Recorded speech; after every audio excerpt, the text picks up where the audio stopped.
আসসালামু আলাইকুম। সংবাদে আপনাদের সবাইকে স্বাগত জানাচ্ছি। আমি ফিরোজ তোহা। শুরুতেই সংবাদ শিরোনাম।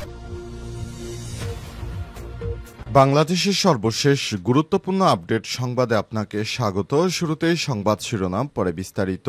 প্রথমেই জানাবো, সাবেক সেনাপ্রধান জেনারেল ইকবাল করিম ভূঁইয়ার পোস্ট, 4টি শক্তিশালী গোষ্ঠী সেনাবাহিনীর চরিত্র বদলে দেয়। সাবেক সেনাবাহিনী প্রধান ইকবাল করিম ভূঁইয়া বলেছেন, আওয়ামী লীগের আমলে নিরাপত্তা উপদেষ্টার মাধ্যমে 4টি শক্তিশালী গোষ্ঠী গড়ে ওঠে। এই গোষ্ঠীগুলো সরাসরি সেনাবাহিনী ও গোয়েন্দা প্রতিষ্ঠানগুলোর চরিত্র বদলে দেয়। তিনি আরও বলেন, 1971 সাল থেকে আজ পর্যন্ত সেনাবাহিনীর সংস্কৃতির একটানা পরিবর্তন হয়েছে, কখনো ধীরে কখনো ঝড়ের বেগে এই পরিবর্তন হয়েছে। প্রতিটি রাজনৈতিক মোড় পরিবর্তনের সঙ্গে সঙ্গে সেনাবাহিনীর চরিত্র রূপান্তরিত হয়েছে। এক সরকারের আমলে যে প্রথা চালু হয়েছে, পরবর্তী সরকার তা আরও বাড়িয়েছে বা বিকৃত করেছে। এর ফলাফল হলো আজকের বাংলাদেশ সেনাবাহিনী একটি জটিল বাস্তবতার প্রতিচ্ছবি।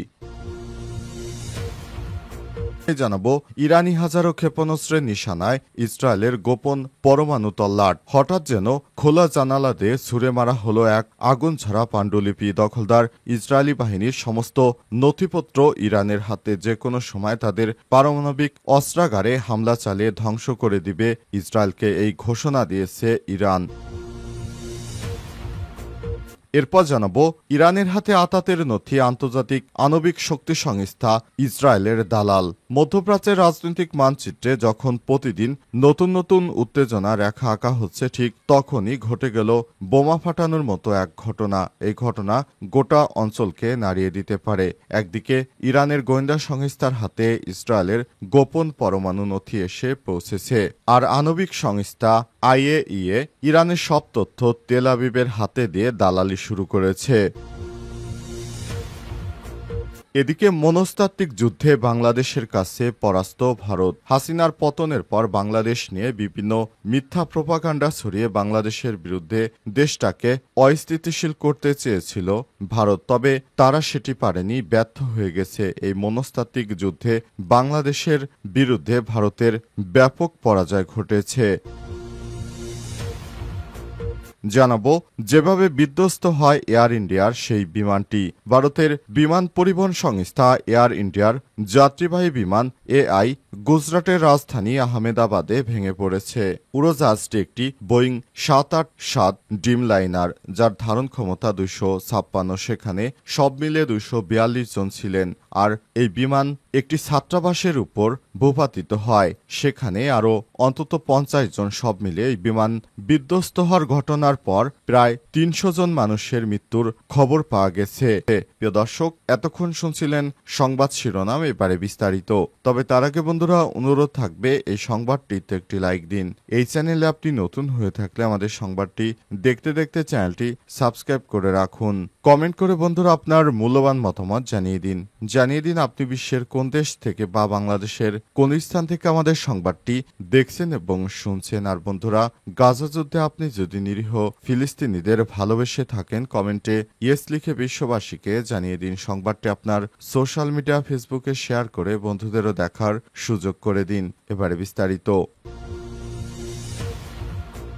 সাবেক সেনাপ্রধান জেনারেল ইকবাল করিম ভূঁইয়ার পোস্ট, 4টি শক্তিশালী গোষ্ঠী সেনাবাহিনীর চরিত্র বদলে দেয়। সাবেক সেনাবাহিনী প্রধান ইকবাল করিম ভূঁইয়া বলেছেন, আওয়ামী লীগের আমলে নিরাপত্তা উপদেষ্টার মাধ্যমে 4টি শক্তিশালী গোষ্ঠী গড়ে ওঠে। এই গোষ্ঠীগুলো সরাসরি সেনাবাহিনী ও গোয়েন্দা প্রতিষ্ঠানগুলোর চরিত্র বদলে দেয়। তিনি আরও বলেন, 1971 সাল থেকে আজ পর্যন্ত সেনাবাহিনীর সংস্কৃতির একটানা পরিবর্তন হয়েছে, কখনো ধীরে কখনো ঝড়ের বেগে এই পরিবর্তন হয়েছে। প্রতিটি রাজনৈতিক মোড় পরিবর্তনের সঙ্গে সঙ্গে সেনাবাহিনীর চরিত্র রূপান্তরিত হয়েছে। এক সরকারের আমলে যে প্রথা চালু হয়েছে, পরবর্তী সরকার তা আরও বাড়িয়েছে বা বিকৃত করেছে।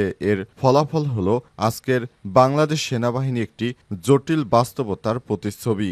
রাজনৈতিকভাবে বিভক্ত আওয়ামী লীগ এর মধ্যে বিভিন্ন কোন্দল দেখা দিয়েছিল, পরবর্তী সরকার তা আরও বাড়িয়েছে বা বিকৃত করেছে। এর ফলাফল হলো আজকের বাংলাদেশ সেনাবাহিনী একটি জটিল বাস্তবতার প্রতিচ্ছবি। গোষ্ঠীভিত্তিক, কখনো কখনো ব্যক্তিস্বার্থে পরিচালিত এবং রাষ্ট্র ক্ষমতার গভীরে প্রবিষ্ট। তবে এই রূপান্তর কোনো একক মুহূর্তের ফসল নয়, এটি 5 দশক ধরে গড়ে ওঠা এক ধারাবাহিক অভিযাত্রা। সামাজিক যোগাযোগ মাধ্যম ফেসবুকের এক পোস্টে তিনি এই কথাগুলো বলেছেন।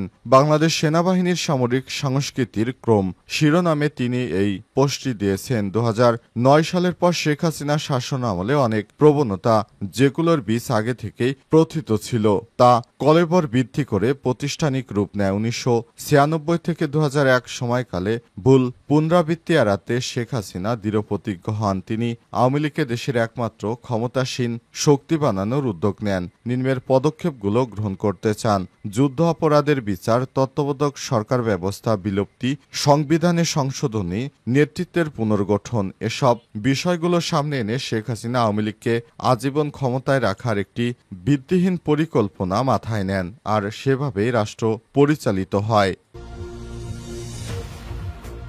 ইরানি হাজারো ক্ষেপণাস্ত্রের নিশানায় ইসরায়েলের গোপন পরমাণু তল্লাট। জায়নিস্ট শাসক গোষ্ঠী এখন স্তব্ধ, কোনো পাল্টা প্রতিক্রিয়া নেই, শুধু নীরবতা। আর নীরবতাই যেন তাদের ব্যর্থতার নিশ্চুপ স্বীকৃতি। এ যেন হঠাৎই খোলা জানালা দিয়ে ছুড়ে মারা হলো এক আগুনঝরা পাণ্ডুলিপি। ইরানের গোয়েন্দা বিভাগ দাবি করেছে তারা ইসরায়েলের সব থেকে গোপন পরমাণু সামরিক নথিপত্র হাতিয়ে নিয়েছে। শুধু তাই নয়, তারা শত শত ব্যালিস্টিক ক্ষেপণাস্ত্র তাক করে দিয়েছে তেল আবিবের দিকে, গোপন স্থাপনাগুলোর দিকে। যে কোনো সময় সেগুলো ধূলিসাৎ করে দিতে পারে একটিমাত্র নির্বাহী নির্দেশনা। তারপরই অগ্নিপিণ্ডের বৃষ্টিধারা নামবে, সকল গোপনীয় বস্ত্র খসে নগ্ন হয়ে পড়া ইসরায়েলের উপর।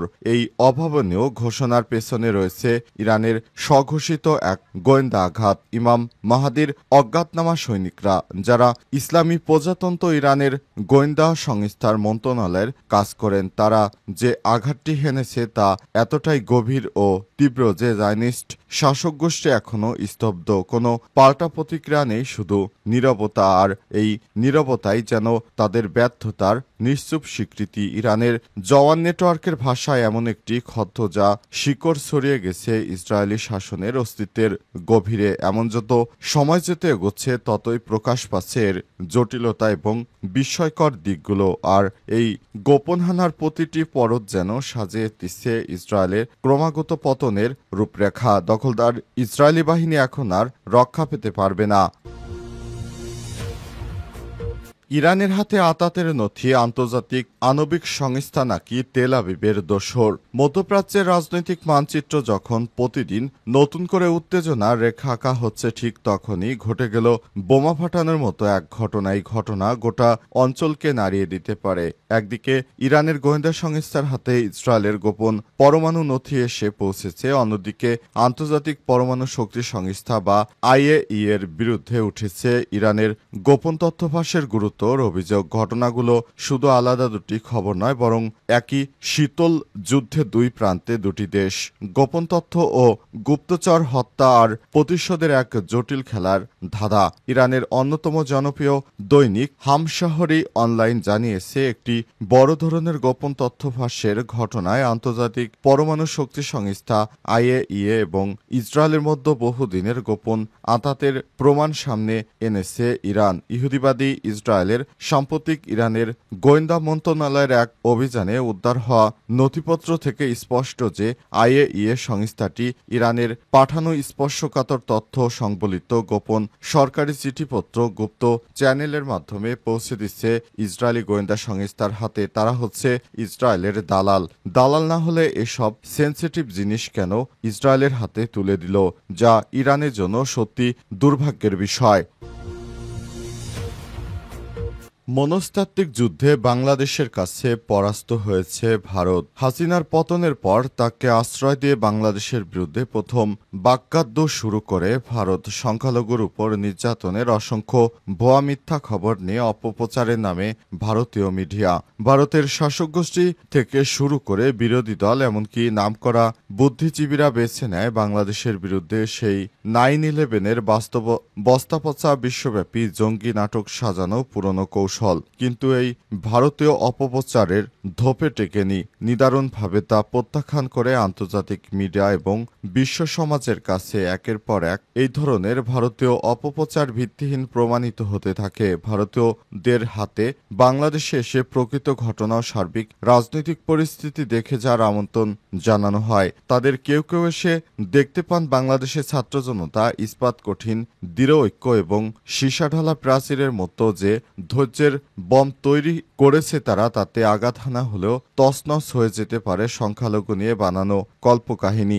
বাংলাদেশের মানুষ এসব অপপ্রচারের বিরুদ্ধে কতটা স্থির ও স্থিতিশীলতা ধরে রাখতে প্রয়োজনে জীবন দিয়েছে তার অন্যতম প্রতীক হয়ে ওঠা চিন্ময় দাসের বিরুদ্ধে চট্টগ্রাম আদালত প্রাঙ্গণে রাষ্ট্রদ্রোহ মামলার পর আইনজীবীকে কুপিয়ে হত্যার ঘটনা সারা বিশ্ব দেখেছে। সংখ্যালঘুদের হত্যার নামে যে ধরনের মিথ্যা কল্পকাহিনী সাজিয়েছে ভারত, সেটি সম্পূর্ণ মিথ্যা এবং ভিত্তিহীন। এটি কোনোভাবেই মানা যায় না। দখলদার ইসরায়েলি বাহিনীর মতো ভারতও ব্যাপক হারে বাংলাদেশের বিরুদ্ধে মিথ্যা প্রোপাগান্ডা ছড়িয়েছে, কিন্তু সেগুলো ধোপে টেকেনি।